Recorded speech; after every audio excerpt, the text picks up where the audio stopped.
we've noted in the introduction to the submission, which is at paragraph 3 of the attachment, that we are saying that we believe that there is identified need for further work and reform around the Unit Titles Act, as suggested by that Unit Titles Working Group.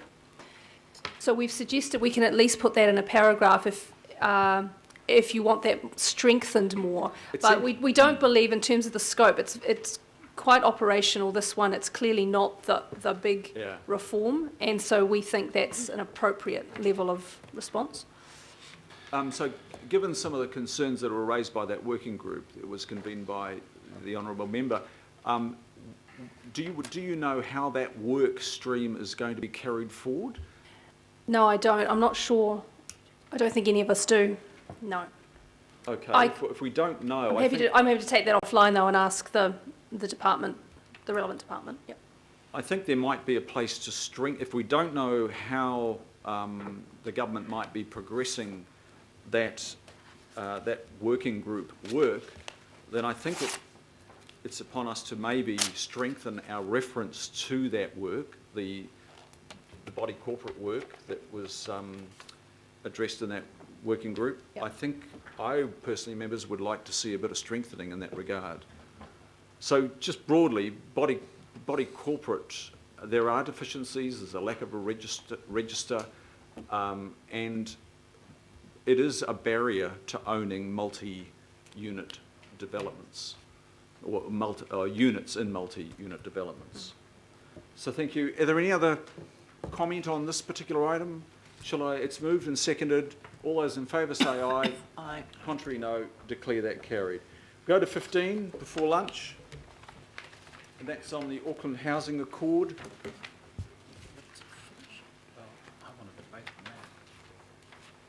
Welcome, Luke. Luke Carey. And Christina.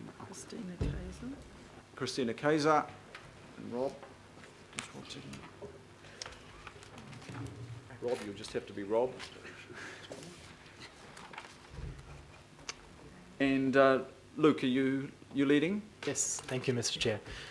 So the purpose of this agenda item is really to provide information to councillors on the Auckland Housing Accord and the reasons for seeing it extended.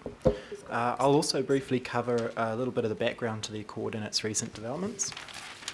So the Auckland Housing Accord was established on the 3rd of October 2013 between Auckland Council and Central Government as a delivery mechanism under the Housing Accord and the Special Housing Areas Act 2013. The Accord allows a fast-tracked approval and consenting process for special housing developments against the provisions of the Unitary Plan. It aimed to increase housing supply and improve housing affordability in Auckland in the interim period until the Unitary Plan became operative.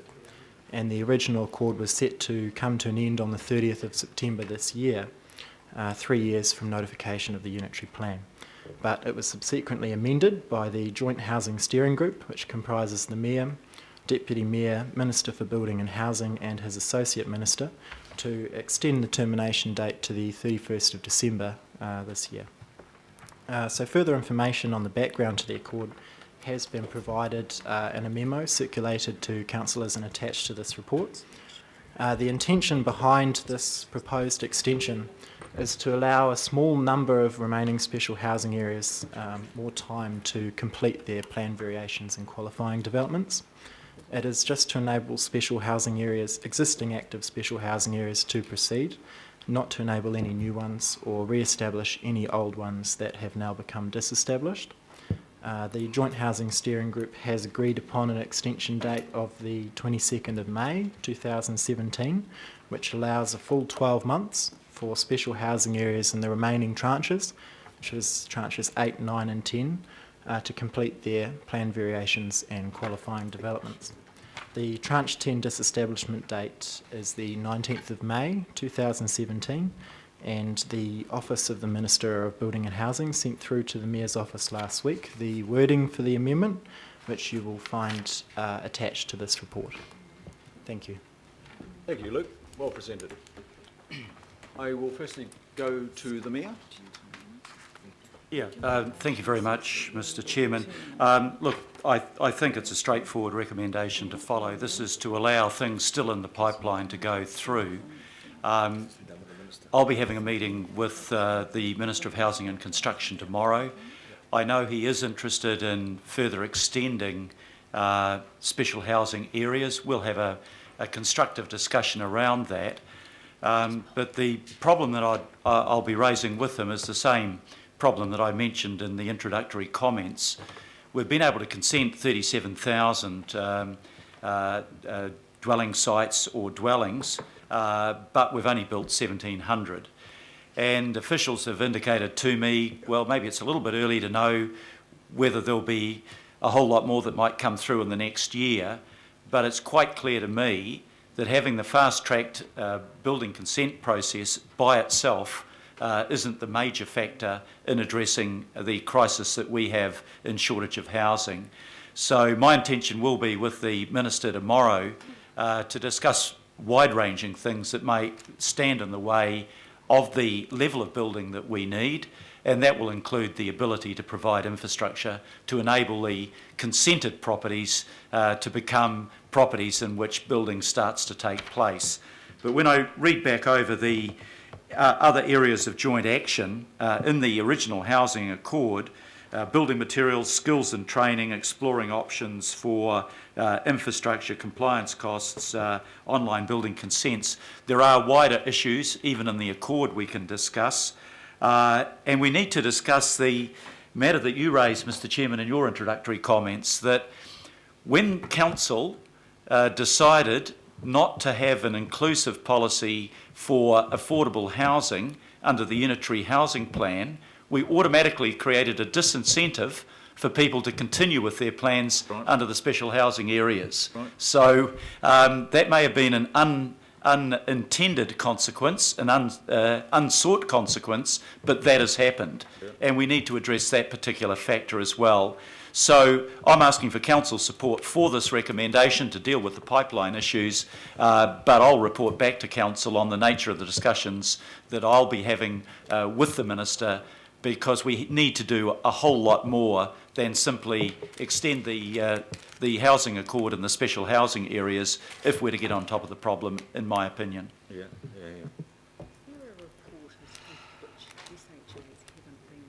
Councillor Watson. Thank you, Mr. Chair. Yeah, I am happy to support this recommendation as outlined by the Mayor there, but I think what's also important from a council perspective is that we communicate the reality of the situation on the ground with respect to these special housing areas to Auckland as a whole.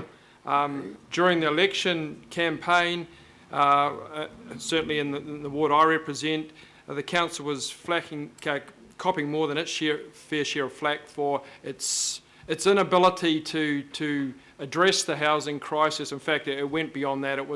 Council was largely viewed as a hindrance, all of which is quite untrue when you look at the figures that have been trotted out. I know that we paid an advertorial last year from our Chief Operating Officer, Dean Kimpton, and in that he mentioned the fact that plans existed for more than 96,000 dwellings in either consented subdivisions or special housing areas. Of the 154 SHAs stretching the length and breadth of Auckland, there's a projected yield of 62,000 new homes in those areas, and so forth and so on.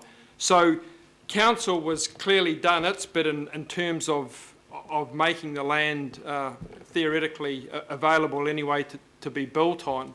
That's not widely understood. In fact, we've become enmeshed in the villains and the piece, and in some parts of Auckland more of the villain than anyone else. So I think it's really important and contingent upon us in this matter and in others as it happens, to make the Council's contribution and its role very, very clearly understood by Auckland. That's if we're going to make any dint in the 17% very satisfied rating that marred the last term. And there's probably, along with transport, there's none bigger than housing. I was very disappointed to hear the Mayor's early comment there about 86 of those 154 special housing areas being disestablished and the number of houses actually built. I mean, not to put too fine a point on it, that's a pretty underwhelming contribution to the crisis as a whole. So, and that was nothing to do with the efforts of the council. There was a huge resource put into those special housing areas, a huge amount of committee time, a huge amount of staff time, and no doubt a huge amount of money. So we played our part there. It didn't work, or not nearly to the extent that's required. So I would just like, Mr. Mayor, that the comments that you've made today and the other comments that have been made by staff at various times are spelt out very clearly to Aucklanders so they understand what Auckland Council has done and furthermore what Auckland Council can do to address this chronic issue. Otherwise we do ourselves a disservice and we do the people we represent a disservice as well. Thank you. Thank you, Councillor Watson. Councillor Cashmore. Thank you, Mr. Chair. Just like it's important to note there that the Mayor and Deputy Mayor will be working with the Minister of Housing because we can't do this work alone. It's a statutory government from Wellington.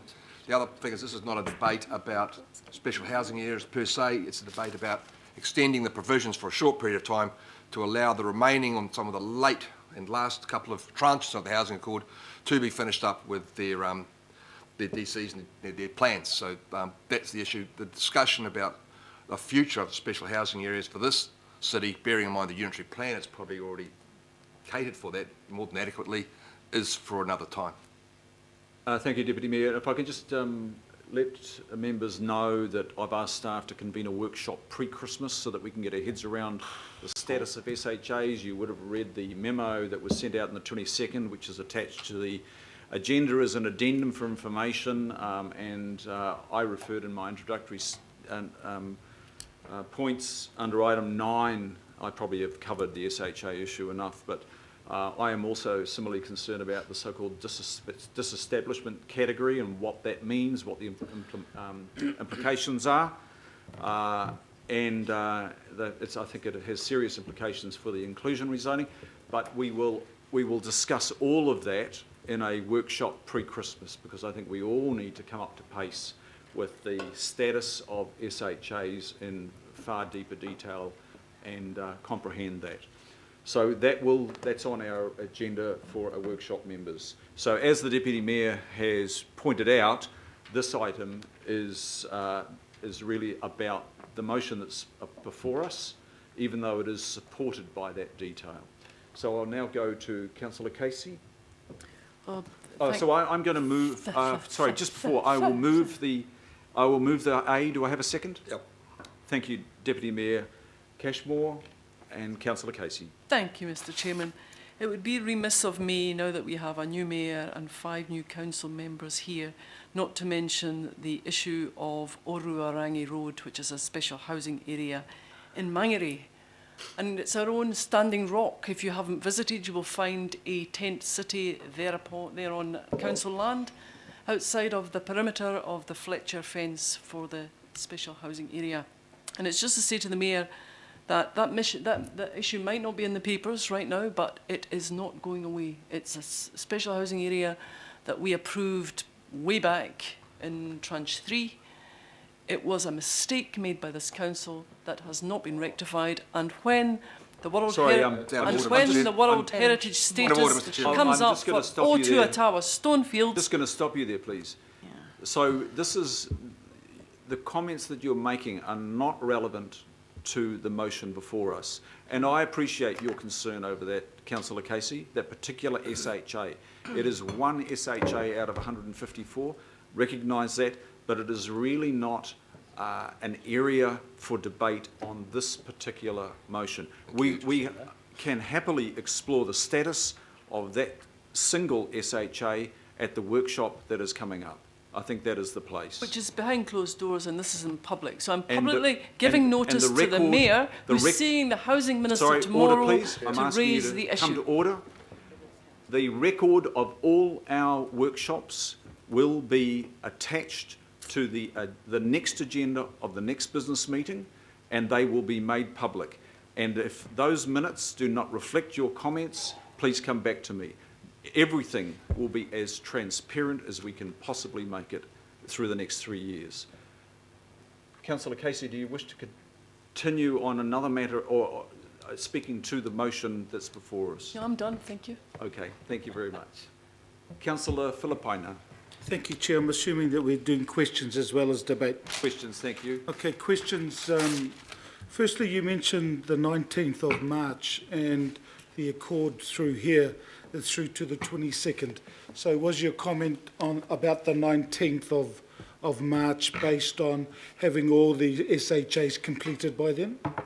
Sorry, I believe I said 19th of May, but I may be incorrect. Oh, sorry, yeah, 19th of May, because we've got 22nd of May up there, but it is completed by the 19th. Yes. So we've got 3-day leeway. Second question is around the Māori Impact Report, and I see that Te Kaurawamaki is one of the largest SHAs with Red Hills, and there's 3, according to the report, SHAs that we need to sort of complete in regards to plan variation. So my question around the Māori Impact Report and Te Kaurawamaki is what concerns do they have, or have they expressed their concerns as identified in the Māori Impact Report? I'm actually not across those particular concerns that they may or may not have, but I don't consider that this is a fairly administrative extension. No, sorry, through you, Chair, I understand that it is, but I mean, when you raise that in the Māori Impact Statement, then my question is related to that because it will have an effect. So, I mean, will somebody get back to me in regards to that? I can follow up on that for you. Yeah, that might be the better answer. Thank you. Thank you. Councillor Filipaina. Councillor Newman. Councillor Newman, thank you for lodging your questions in advance, and I did acknowledge that on item 10, I think it was, that you emailed on the weekend. Appreciate it. Thank you very much, Chair. With respect to, I think there are 3 SHAs still going through. This is a question only, but I do have a comment. So are we dealing with only questions at this stage?